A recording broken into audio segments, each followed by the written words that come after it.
Hello friends, rapid revision series में आप सभी का स्वागत है, जहां पर हम बात कर रहे हैं आपके आरसीसी सब्जेक्ट की। आज हम बात करेंगे आपके एक और इम्पॉर्टेंट टॉपिक की, जहां से आपके एग्जाम के अंदर क्वेश्चंस पूछे गए हैं और आने वाले अपकमिंग एग्जाम में भी पूछे जा सकते हैं। जी हाँ, आज हम कवर करेंगे आपका method of proportioning concrete mix. कि जब भी हमने इससे प्रीवियस में आपको डिस्कस किया था कि सर नॉमिनल मिक्स क्या होता है और डिजाइन मिक्स क्या होता है, तो उनको मैंने डिफ्रेंशिएट करके आपको बताया था। जब हम बात करते हैं नॉमिनल मिक्स की, तो नॉमिनल मिक्स में जो आपका ग्रेड ऑफ डेस्टिनेशन रहता है वो M10 से लेकर M20 रहता है। बट जब हम बात करते हैं डिजाइन मिक्स की, तो वहां पर अबव M20 रहता है। क्लियर है? अगर हम बात करते हैं नॉमिनल मिक्स कंक्रीट की, तो उसमें हमारे पास जो प्रपोर्शंस का जो क्राइटेरिया रहता है वो बाई वेट भी हो सकता है और बाई वॉल्यूम भी हो सकता है।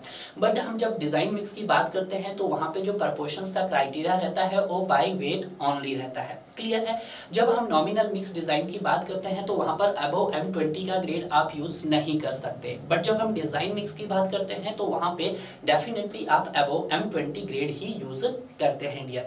जब भी हम नॉमिनल मिक्स डिजाइन बनाते हैं, तो वहां पे वाटर की क्वालिटी आपकी कभी भी फिक्स नहीं होती। कभी फिक्स का मतलब गुड नहीं होती। वहां पे जिस भी तरह का आप वाटर यूज करना चाहे आप कर सकते हैं। क्लियर है?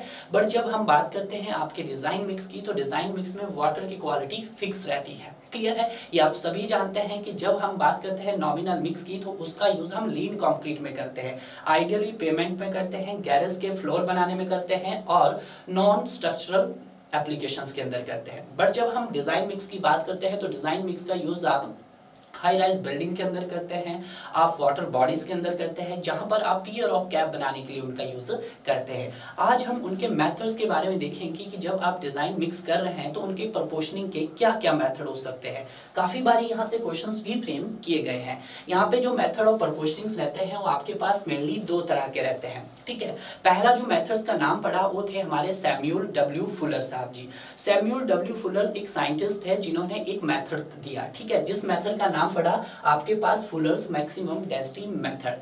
This method is also applicable soil mechanics में भी हम इसका यूज करते हैं, और कहीं ना कहीं जब हम कंक्रीट टेक्नोलॉजी या आरसीसी स्ट्रक्चर्स को कवर कर रहे होते हैं, तो वहां पे भी हम इसका यूज करते हैं डियर। सेकंड मेथड जो रहता है वो आपका वो रहता है अब्राहम्स वाटर सीमेंट लॉ। इसके नाम पे भी अब्राहम्स ने क्या दिया था, एक लॉ दिया था जिसका नाम पड़ा आपके पास अब्राहम्स वाटर सीमेंट लॉ नाम पड़ा। क्लियर है? तो देखते हैं यहाँ पे फुलर्स मैक्सिमम डेंसिटी मेथड। देखिएगा कभी कभी मैचिंग के लिए ऑप्शंस आ सकते हैं, तो याद रखना जो हमारे पास ये फुलर्स जो नाम पड़ा, उनका पूरा नाम जो था वो सैमुअल डब्ल्यू फुलर था।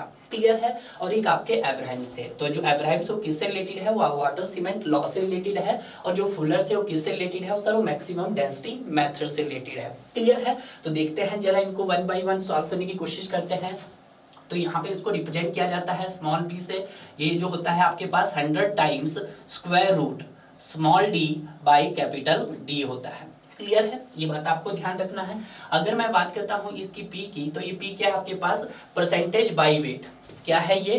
Percentage by weight of matter. पूरा लिख देता हूँ, percentage by weight of matter. Weight of matter finer than the diameter, finer than the diameter, कौन सा डायमीटर, स्मॉल d। ठीक है, ये बात आपको ध्यान रखना। अगर हम बात करते हैं इस कैपिटल D की, तो ये क्या है, maximum size of the aggregate है। तो इसको भी आप यहाँ पे लिख सकते हैं, ये क्या है सर हमारे पास, मैक्सिमम साइज ऑफ एग्रीगेट। ठीक है, ये बात आपको ध्यान रखना है। क्लियर है? उसके बाद आता है आपके पास सेकंड लॉ, और सेकंड लॉ है आपका अब्राहम्स वाटर सीमेंट लॉ। ये जो लॉ है ये तभी एप्लीकेबल है जब कोई टेस्ट की कंडीशन हो। ठीक है, it is applicable in any condition test. तो ये आप लिख सकते हैं, it is applicable in any test condition. कि कोई भी जब आपके पास टेस्ट कंडीशन हो तो आप इस लॉ का यूज कर सकते हैं।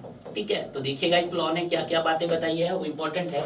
कि जो आपके पास यहाँ पर strength of the workable concrete होता है, क्या होता है सर, कि जो सर हमारे पास स्ट्रेंथ ऑफ वर्केबल कंक्रीट होता है, वर्केबल कंक्रीट होता है, वो किस पे डिपेंड करता है, वो डिपेंड करता है आपके किस पे, वाटर सीमेंट रेशो पे डिपेंड करता है। तो यहाँ पे लिख देता हूँ मैं, किस पे डिपेंड करता है सर, वाटर सीमेंट रेशो पे डिपेंड करता है। काफी बारी क्वेश्चंस पूछा जा सकता है, ठीक है, डिपेंड,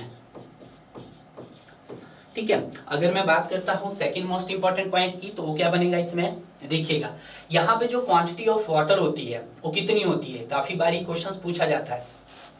जो यहाँ पे सर क्वांटिटी ऑफ वाटर जो होता है वो क्या होता है सर, वो होता है sir 30% weight of the cement रहता है, 30% weight of the cement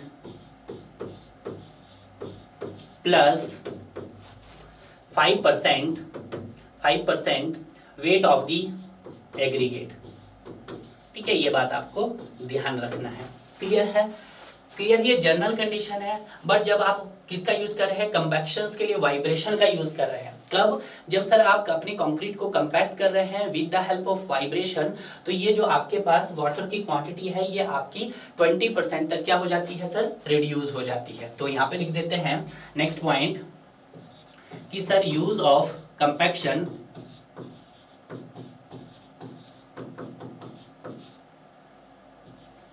vibration, तो ये कितनी होती है, the quantity of water, the quantity of water reduce, कितनी रिड्यूस हो जाती है, रिड्यूस्ड 20%, तो 20% क्या हो जाती है आपके पास, रिड्यूस हो जाती है। तो ये दो बेसिक लॉ है किसके, आपके पास प्रोपोर्शनिंग ऑफ कंक्रीट मिक्स के। इन दोनों के नाम जानना काफी इंपॉर्टेंट है, और साथ में जो ये मैंने आपको डाटा दिया गया है ये डाटा आपके लिए एनफ है। इस डाटा से बाहर आपको जाना भी नहीं, क्योंकि जो क्वेश्चंस फ्रेम किए जाएंगे इन्हीं इंपॉर्टेंट पॉइंट से किए जाएंगे। क्लियर है, तो मिलते हैं अब आपको नेक्स्ट लेक्चर में, तब तक आप इसी तरह से पढ़ते रहिए और आगे बढ़ते रहिए।